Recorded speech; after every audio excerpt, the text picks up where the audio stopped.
السلام علیکم دوستوں، سلطان الپ ارسلان سیزن 1 کی اس ایپیسوڈ کے آغاز میں ہم دیکھتے ہیں الپ ارسلان جو جنگل کے اندر جڑی بوٹیوں کو اکٹھے کر رہے ہوتے ہیں اور ان جڑی بوٹیوں کو آگ لگائی ہوئی ہوتی ہے۔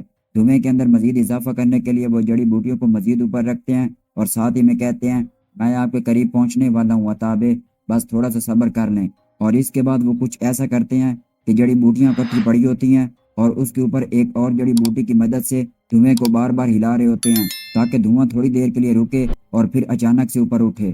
ادھر ہم باز پرگان کا منظر دیکھتے ہیں جہاں الپاگوت بھی حسن صاحب کو فرار کروانے کے لیے بے چین ہوتا ہے اور وہ تمام سپاہیوں کا معائنہ کر رہا ہوتا ہے کہ وہ کس پوزیشن کے اندر کھڑے ہیں۔ اسی دوران اس کی نظر آسمان پر پڑتی ہے اور وہ اسی دھوئیں کو دیکھتا ہے جسے الپ ارسلان نے جنگل کے اندر چھوڑا ہوا ہوتا ہے۔ اس دھوئیں کو دیکھنے کے بعد وہ کہتا ہے بابا جان۔ اسی دوران ہم تیمور صاحب کا منظر دیکھتے ہیں جو اپنے تمام بہادروں کو ایک سبق سکھانے کے لیے انہیں اکٹھا کیے ہوئے ہوتے ہیں اور ان کے درمیان بھی اسی طرح جڑی بوٹیاں پڑی ہوتی ہیں اور ان کو آگ لگائی ہوئی ہوتی ہے۔ تیمور صاحب اپنے بیٹے الپاگوت سے مخاطب ہو کر کہتے ہیں الپاگوت، اپنی والدہ کے پاس جاؤ اور اسے بتاؤ کہ کبوتر کو اڑا دے۔ چلو شاباش۔ الپاگوت بھاگتے ہوئے اپنی والدہ کے پاس جاتا ہے اور ان سے پکارتے ہوئے کہتا ہے والدہ والدہ، بابا کہہ رہے ہیں کہ آپ کبوتر کو اڑا دیں۔ اکنا والدہ مسکراتی ہیں اور پنجرے کی جانب جاتی ہیں جہاں کبوتر قید ہوتا ہے۔ اس کے بعد وہ پنجرے سے کبوتر کو نکالتی ہیں اور اسے فضا میں اڑا دیتی ہیں۔ یہ دیکھنے کے بعد الپاگوت دوبارہ اپنے والد صاحب کی طرف بھاگتا ہے اور ادھر ہم دیکھتے ہیں تمام بچے اور تیمور صاحب جو کبوتر کا انتظار کر رہے ہوتے ہیں۔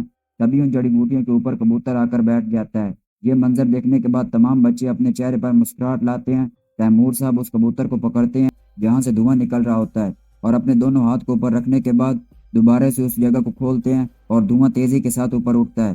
جب وہ اپنے دونوں ہاتھ کو جڑی بوٹیوں کے اوپر رکھتے ہیں اور اس کے بعد اچانک سے اٹھاتے ہیں تو دھوئیں کے اندر ایک دائرہ سا بنتا ہے جسے دیکھ کر بچے بہت خوش ہوتے ہیں۔ ایسا معائنہ کرنے کے بعد تیمور صاحب الپ ارسلان سے مخاطب ہوتے ہوئے کہتے ہیں اس شکل سے چڑھنے والا دھواں تمہارا نشان ہوگا الپ ارسلان۔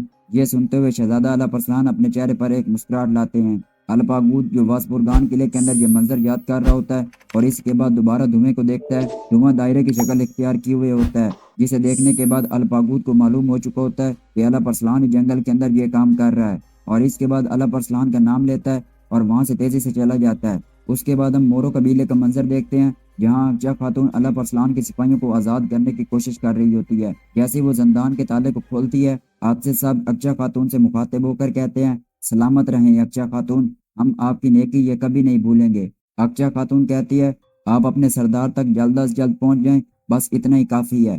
جیسے ہی اکچا خاتون اور الپ ارسلان کے سپاہی خیمے سے باہر نکل رہے ہوتے ہیں، کاراجا ان سے مخاطب ہوتے ہوئے کہتی ہے اے کمات کو نہ ماننے والی نافرمان عورت۔ تبھی وہ تمام سپاہیوں کو پکارتی ہے۔ یہ دیکھتے ہوئے سپاہی آ کر ان کو دوبارہ پکڑ لیتے ہیں اور خیمے کے تمام لوگ وہاں پر اکٹھے ہو جاتے ہیں۔ کاراجا اکچا خاتون سے کہتی ہے تمہارے خیال سے کیا کر رہی ہو تم؟ اکچا خاتون آگے بڑھتے ہوئے کہتی ہے میں جو بھی کر رہی ہوں وہ درست کر رہی ہوں۔ سپاہیوں کا ٹھکانہ زندان نہیں بلکہ اپنے سردار کے آس پاس ہے۔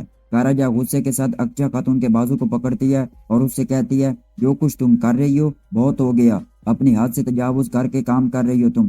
اکچا خاتون جیسے تیزی کے ساتھ اپنے بازو کو چھڑاتی ہے، کاراجا کے ہاتھ سے وہ لسی کا برتن بھی گر جاتا ہے۔ کاراجا جو یہ تمام لوگوں کے سامنے بے عزتی معلوم کرتی ہے اور اس کے بعد اکچا خاتون سے مخاطب ہوتے ہوئے کہتی ہے تمہاری اتنی ہمت، اور اس کے بعد جیسے ہی اس کے منہ پر تھپڑ مارنے کی کوشش کرتی ہے اکچا خاتون فوراً ہی اس کے ہاتھ کو پکڑ لیتی ہے۔ تبھی اکنا والدہ اور سیلجان خاتون جو وہاں پر آ چکی ہوتی ہیں، سیلجان خاتون ان سے کہتی ہیں یہاں کیا ہو رہا ہے؟ سپاہیوں ادھر کھڑے کیا کر رہے ہو تم؟ کاراجا سیلجان خاتون سے کہتی ہے ان مفروروں کو اور اپنی حد سے ناواقف اس عورت کو بھی پکڑ لو۔ اسی دوران ہم چاغری صاحب کو بھی دیکھتے ہیں جو بوست قبیلے سے واپس لوٹ کر اپنے قبیلے پہنچ چکے ہوتے ہیں۔ چاغری صاحب کہتے ہیں یہاں کیا چل رہا ہے؟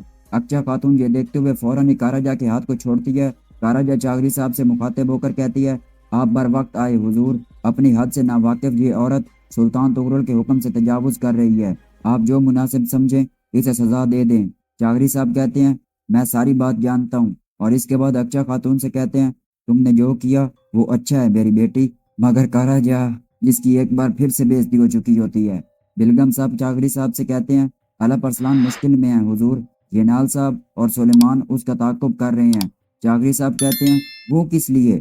اکچا خاتون فوراً ہی کہتی ہے اسے گرفتار کر کے اپنے ساتھ سلطان کے حضور لے جانا چاہتے ہیں جناب۔ چاغری صاحب یہ سنتے ہوئے الپ ارسلان کے سپاہیوں کو حکم دیتے ہیں کہ میرے سپاہی بھی اپنے ساتھ لو اور راستے پر نکلو۔